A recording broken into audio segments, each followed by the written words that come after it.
भावपूर्ण श्रद्धांजली पुन्हा एकदा फिरसे. आता तुम्ही म्हणता आज काय झालंय मित्रांनो, आपल्या जवळचं जीवाभावाचं आपल्या प्रोडक्शन मधलं एक जण आज एक्सपायर झालेलं आहे. मी अजून आंघोळ केली नाही. आता मयत येणार आहे, मग तिकडे जाणार आहे. सकाळपासून मी मॅडम तिकडंच होतो आणि कलाकार टीम पूर्ण आलते. तर आता तुम्ही म्हणता ना कोण, तुम्ही थंबनेलला बघितलं, फोटो आहे तोंडाला व गॅस लावलेला आहे. तर झालं काय आहे का आणि कोण आहे त्याचा व्हिडिओ पण दाखवतो. आपल्याकडे काम केलेलं आहे, ज्या लेवलला आपण त्याच लेवलला ते होते. त्यांचं प्रोडक्शन होतं DK कांबळे प्रोडक्शन म्हणून, तुम्हाला माहीत असेल, नसेल तर यूट्यूबला बघा. तर पहिल्यांदा बारामतीमध्ये आल्यानंतर DK या सरांनी आपल्याला एवढा सपोर्ट केला की वाटलं पण नसं. हसत खेळत माणसं आपल्यापासून चालल्या ती लांब दूर. काय दिवस आले तर काय कळलं नाहीच. कोण ॲक्सिडेंट मरतंय, कोण अटॅकने मरतंय, कोणाचं BP लो होतं, कोण दारू, कोण लिव्हर खराब हो, काय चालू आहे काय माणसाचा. म्हणतात ना जन्म माझी बरबड आहे, कधी बंद पडून सांगता येत ना, असं जन्म झालाय हा. बेकार आहे. आता मला सांगतो, जवळची माणसं हसत खेळत आपल्या निघून चालली घर सोडून, धक्का बसतो असं. तर हे DK हे सर आहेत. तर ह्यांचे व्हिडिओ पहिल्यांदा तुम्हाला मी दाखवतो आणि ह्यांचं काय झालं, कशाने एक्सपायर झाले. आणि आता सकाळपासून हॉस्पिटलला होतो. मयत काय सोडत नव्हती, कारण ॲक्च्युली ऑलरेडी त्यांना एक 7-8 लाख रुपये खर्च केलेला आहे. आणि नंतर मयत झाल्यानंतर सुद्धा डॉक्टर लोक 1,01,300 रुपयासाठी बॉडी देत नाहीत. आणि पाक तो माणूस रिकामा होतोय, घरची कुठून पैसा भरायचा. माणसाला सुख नाही हो, मेल्यावर जेवढं जिवंतपणे त्याचा त्रास नाही तेवढा मेल्यावरती. तुम्ही म्हणसान कसा ऐका, माणूस कुठंतरी निघून गेला तर वाटतं हाय कुठंतरी तपला ती करतोय, खातोय, पितोय, 4 पैसे आणून पण देतो.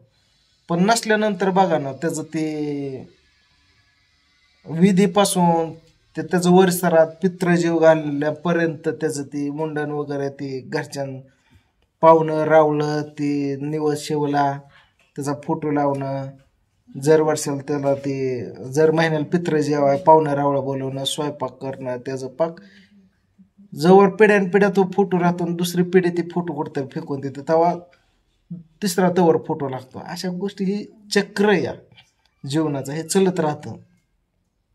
आणि ह्या चक्रातनं कोण वाचलेलं नाही. सर्व जन्माला आले म्हणजे जन्म म्हणलं की मरण आहे, मरणार प्रत्येक जण आहे. आज तुम्ही व्हिडिओ बघताय, 100 वर्ष झाले, कोणी जगणार ना, किती जागीरदार असो, मोठा असो, बिझनेसमॅन असणं तर करोडपती असो, सर्वांना मरायचं आहे, सर्वांना जायचं आहे. शरीर ही एक झाडासारखं आहे, पेरलं, उगवलं, मोठं झालं, सुकलं, छाटून टाकलं. तसंच जन्मसुद्धा तसाच आहे. मग काय काय एका मशानभूमीच्या बाहेर मस्तपैकी वाक्य लिहिलं होतं, ते छान आहे. अरे पगले, अरे मेरे यार दोस्त, तुझे यही आना था, बस तुझे यही आना था, कुछ वक्त बीत गए आते आते. अरे क्या दिया इस दुनिया ने तुझे, अरे अपनों ने ही जला दिया तुझे जाते जाते. बघा, शेवटी जन्माला घाला. कसं असतं, बापाला खांदा द्यायचा असतो पोराने. आजची पिढी कशी झाली बघितलं का, बापालाच खांदा द्यायला लागतोय पोराला, उलट झाले. आता हे सर येतं, त्यांचा व्हिडिओ तुम्हाला मी दाखवतो. व्हिडिओ बघा, व्हिडिओ तर तुम्ही बघताच आहे. तर हे आपल्याला पहिल्यांदा बारामतीमध्ये आपण स्थलांतर झालो त्या टायमिंगला ह्या DK सरांनी भरपूर आपल्या ओळखी करून दिल्या. पांडू पण त्यावेळेला काही तब्येत पण नव्हती बघा. त्या टायमिंगला ह्या ऑफिसला त्या ऑफिसला, ही लोकेशन ती लोकेशन, ही स्क्रिप्ट ही ती कर सपोर्ट, हा कलाकार हे मिळवून दिले. आपल्या मॅडमची सुद्धा ओळख ह्यांनीच करून दिलेली DKने. तेव्हा कुठंतरी आपला प्लॅटफॉर्म व्यवस्थित आहे.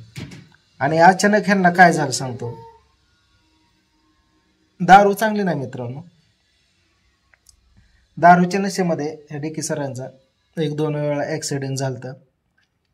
एकदा नातेपुत्याकडे, एकदा इकडे वगैरे 2-3 वेळा झालं.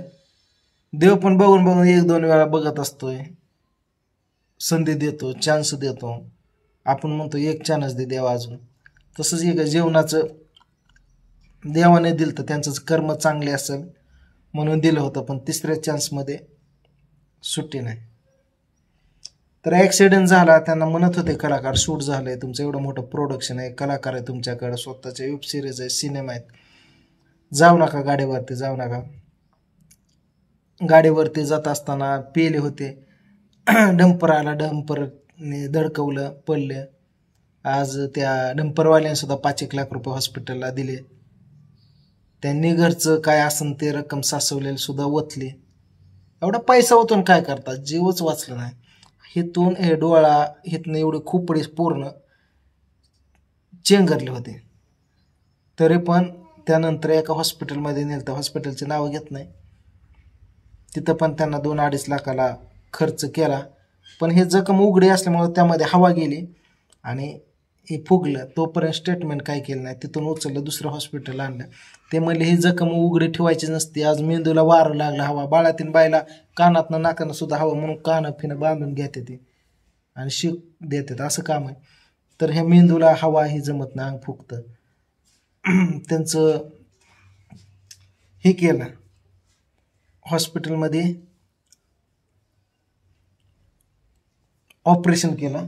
त्या टायमिंगला ह्या डोक्यातले असं दगड वगैरे शिरलेलं असं एक 6-7 तुकडे काढले होते बारकुले आणि ऑपरेशन केलं.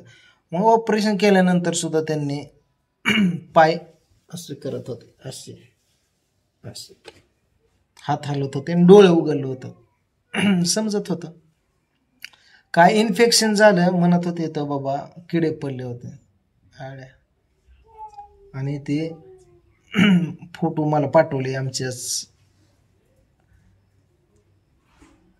जवळच्यांनी. ते डिक्कीचं ऑपरेशन हे झालं, ऑपरेशन झालं, ॲक्सिडेंट झाला. बेकार वाटलं अचानक. चला म्हणलं देव पाठीशी आहे, होईल व्यवस्थित. कारण 2दा असंच झालं होतं.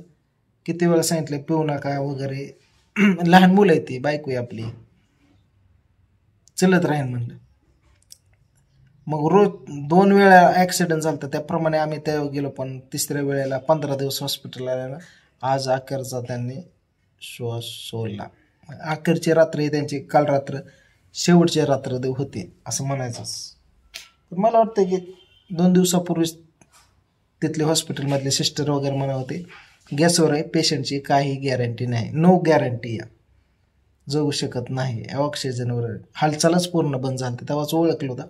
आज हॉस्पिटलमध्ये सकाळ सकाळ मॅडम मी गेलो, तिथं त्यांचे पाहुणे वगैरे नातेवाईक समजे काही कलाकार होते आणि त्यांनी एवढं माणसं कमवली होती की आज ते हॉस्पिटल बाहेर बघितले, भरपूर माणसं होते. आम्ही हॉस्पिटलच्या बिलासाठी इकडं जा तिकडं जा, ह्याला कॉल कर त्याला कॉल कर, सोडा बॉडी, कशी तरी बॉडी सोडली. आता PM रिपोर्टला नेले, पोस्टमॉर्टम सरकारमध्ये नेले. आता थोड्याच वेळात माहिती येणार आहे इथं रुईमध्ये, आणि तिथंच पुढं मशानभूमीत अंत्यविधी होणार आहे त्यांचा. तर मी अजून आंघोळ केली नाही, तिकडनं ऑफिसवरून आलो आहे, बसलो, जेवण केलं आणि माहिती आल्यानंतर मी कधी जायचं मॅडम? आणली बॉडी आणली का? हा नाही का? मग आल्यावर जाऊ.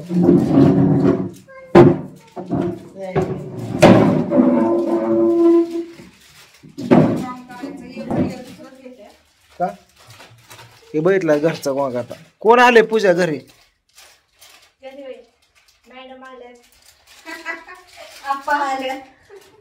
तानाजी आला. ती डिके वारलं ना, ते मी सांगितलं होतं ना. ताई म्हणत होते कोण, तिला फोटो पाठवलेत मी, आपल्या एपिसोड मध्ये काम हे केलेलं, हिडो हे ते काढलं होतं. बरं चल आता तिकडे जातो. तर हे आमच्या कलाकाराला तुम्हाला भावपूर्ण